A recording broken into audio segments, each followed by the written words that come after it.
High বন্ধুরা, নমস্কার। আমি হচ্ছে মৌ দত্ত। আমার চ্যানেলে সবাইকে জানাই ওয়েলকাম। তো আমি অনেক দিন পর আবার একটা ছোট ব্লগ নিয়ে এসেছি, যেটা হচ্ছে আমার একটা স্পেশাল, মানে আমি যেহেতু ব্লগ করব বলেছি, কিন্তু আমি পারছি হচ্ছে না অ্যাকচুয়ালি আমার মামাকে নিয়ে। তো তো আমি আজকে একটু ফ্রি হয়েছি। এখন আমার মামাম গেছে দোকানে ও দুজনের সাথে। তা আমি ভাবলাম একটা ছোট ব্লগ করি। তা আমি এসেছি এখন মায়ের বাড়িতে। দুপুরে রান্নাবান্না ছিল, তার জন্য আজকে চাপ হয়নি, শুধু ভাতটা বানিয়ে দিয়ে আমি চলে এসেছি, গিয়ে মামামকে খাওয়াবো। তো আমাদের একটা ইনভিটেশন পড়েছে, ছোট একটা বাচ্চার অন্নপ্রাশন। তো বন্ধুরই ছেলে, তো ওর অন্নপ্রাশনে আমরা যাবো। তা আমাদের ফুল ফ্যামিলি পড়েছে।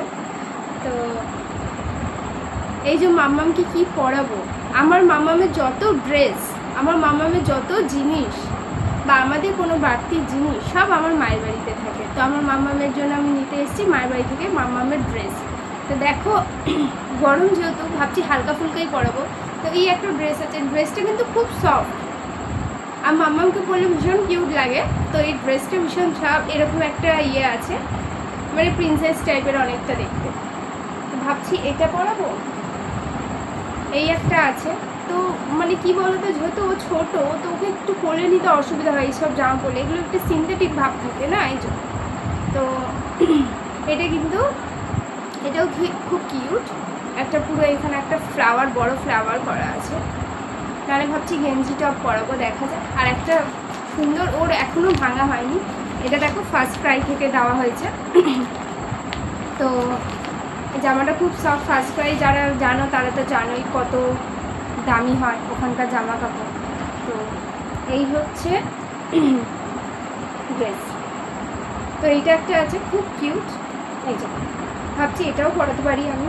তো তিনটে ড্রেস দেখালাম, তোমরা বলো কোনটা বেশি ভালো লাগছে। একটা হোয়াইট আছে, তো ঘরে অনেকগুলো টপও আছে, আর এই সবে রিসেন্ট কিনে এনেছি ওর জন্য কয়েকটা জামা কাপড়। দেখো, আমি এই একটা ইমিটেশনের লোহা কিনেছি।